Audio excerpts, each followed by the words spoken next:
What about the real show? When was it supposed to start? And why hadn't I grabbed that table in the back corner? I turned to Marcos. Would your girlfriend back home mind if this lovely girl put her hand on your inner thigh? He shrugged and did something tragically Italian with his eyebrows. I coaxed the lovely, annoying girl over to him. A few minutes later, another girl sat down in the empty seat next to me. She was from Laos and also had very excellent phospho green stars. She looked at me. She peeled the star off her right nipple, the nipple nearest to me, and stuck it on my t-shirt over my heart. I smiled. She smiled back. I thought, nice smile. I wondered, was that a genuine smile or a professional smile? Both genuine and professional, I concluded, and peeled the star off my chest and stuck it dead center on my forehead. I felt like one of Dr. Seuss's Sneetches. She laughed, I laughed, hilarity all around. I had a lime green sixth chakra. My third eye was twinkling phospho. This was turning out to be a sex club that let me be me. Then the show started and things got weird again, like full-on weird.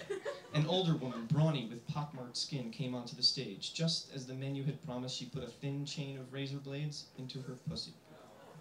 Then, blade by blade, while gyrating somewhat off-sync with the Thai pop disco beat, she pulled the chain out again. I clapped uncertainly, along with a few others in the club. It was impressive in a painful, grainy B-movie sort of way. The next girl to come up was tall, strong-boned, and gorgeous. She had a blatant sexual presence, no giggling here, and within moments of taking the stage, she turned the half-empty bar with its flat energy and mumbling conversation into a hushed and rapt stage. The green stars were gone. Completely naked now, she moved to the music with a visceral elegance. As did the banana in her hand. It glided knowingly along her perfect skin and then downwards. I was mesmerized. My eyes were on that banana. All eyes, male and female, were on that banana. I could not recall another time that I had ever, with such certainty, wanted to be reincarnated as a tropical fruit. In spite of the obvious B-movie association with bananas, she had such moves and was so physically stunning in her own right that we were back in an art film. An art film, however, that would never get past the ratings board. After the dance, she came out onto the floor. She was standing right in front of us, naked, gorgeous, and glistening all over. She turned and looked dead at me. I lost a few heartbeats to oblivion. She flicked her head towards the proverbial back room, and with her banana hand, moving in time with her tongue in her cheek, made the anything but tongue-in-cheek, internationally recognized sign language gesture for, "Shall I fillet you for money now?" Another man may have stood up and taken her by the elbow, but that wasn't me. Whether I'd ever get with a prostitute, I don't know. I suspect I'm too much the romantic, or too much the prude, because her crude gesture had drained all the art and magic away. I was back in a B-movie, and completely turned off. I shook my head. She tossed hers. More beer.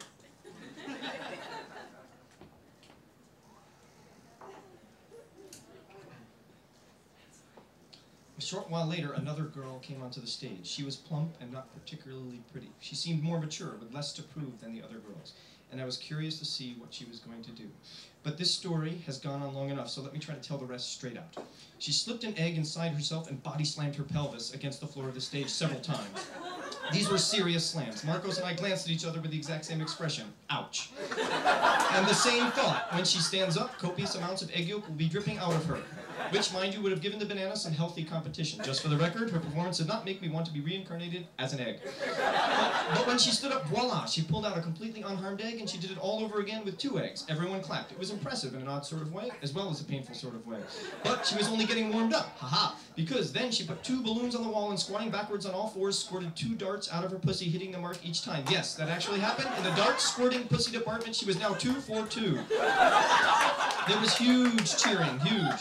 She had 1 dart left, however, and 1 balloon, and as I clapped, I was wondering what she was going to do with that last dart. I was wondering this in the kind of amused, abstract way you wonder about something when you think neither your dignity nor personal safety are at stake. But I should have known better by now, because when she came up onto the floor, of course, she came right up to me. Why me, yet again? What karmic debt was I paying off here? My kingdom for a dark table in the back corner. She handed me the balloon. She gestured for me to hold it above my head, and then she proceeded back to the stage. She tucked the final dart inside her and squatted down on all fours. Uh-oh. Now she was pointing her pelvis pelvis, her fleshy legs splayed wide open, not towards the wall as she had the last time, but directly at me. It's one thing to have a gun pointed at you, and to look down the long barrel of that gun and see your laugh flash before you. It's quite another thing to face ultimate oblivion looking into the tangled pussy maw of a 19-year-old go-go girl. She seemed to be aiming herself right between my eyes, which actually made a weird kind of sense, given that I still had a Sneetch-like phosphogreen star stuck under my forehead. As I sat there, stupidly holding the balloon in a kind of how did I get here paralysis, and looking out into the hairy yoni of my own mortality, I thought naturally enough of my mom. Now, most readers will think, or most listeners will think, that this association is some kind of twisted Freudian perversion, some cliched virgin mother whore transposition. Not so.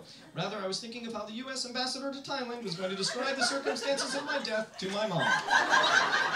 If, say, the dart were to miss its mark by a few hand lengths, and lodge itself in my jugular.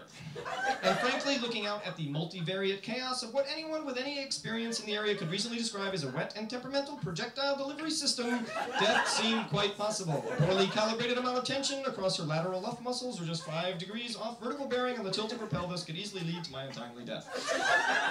All kinds of things could go wrong. On its way out, the dart might encounter an inopportune tangle of pubic hair. Or insufficient juices might not prep the launching surfaces necessary for the missile to smoothly glide forth.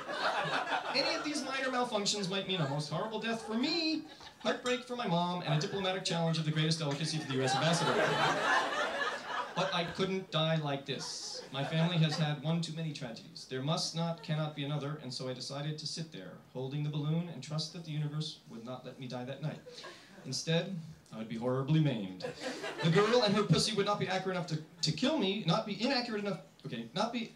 be accurate enough not to kill me with a dart through the jugular, but not quite accurate enough to get the balloon. The dart would instead lodge itself in one of my eyes. And after some period of convalescence in the Bangkok Hospital for Inadvertent Sex Club Victims, I would return home wearing an eye patch. At first, it might have some cool novelty value. With the right outfit, I might even be able to make some side money posing for Captain Morgan's Spiced Rum ads.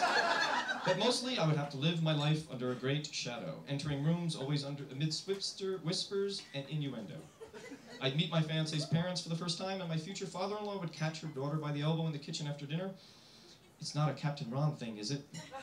No, Dad, a girl in Bangkok squirted a dart out of her pussy and it went into his eye. It could have happened to anyone, really. So there I was, facing almost certain death, dismemberment, and spotty in-law relations. The other girls had slipped out from under our arms. Marcos himself had backed away along a leather seat. The other Farang and Thai guys, happily ensconced at tables a safe distance away, were looking over with amused nonchalance. Thank you. For my part, I was squinting my eyes, half because I didn't want to lose them, and only half because I wanted to get a good eyeful of the last thing one of them might ever see. And it was quite a vision. She was tense back on her palms in a crab soccer-like yoga position, rolling back and forth on her heels, her knees and pelvis thrust forward, taking aim. Suddenly, she clenched her glutes, snap-thrusted her pelvis, and pop! The collapsed husk of a dark green balloon landed in my lap. And in the same moment, though without the audible pop, the tenuous and overstretched membrane separating art film from B-movie, flesh trade from unduly exploitative performance art, collapsed as well. Danger over. The girl from Laos and the pushy Thai girl returned to our sides. I was so pleased to be neither dead nor half blind, I bought everyone beers and gave the pussy throw dart girl a 100 baht tip. After another round of beers and several more poorly choreographed dances, we headed out. Come back tomorrow, then, said the scuzzy English manager of the joint as we passed out onto the street. We do the show all night, and every night, think about that. And you might want to take that fucking star off your head.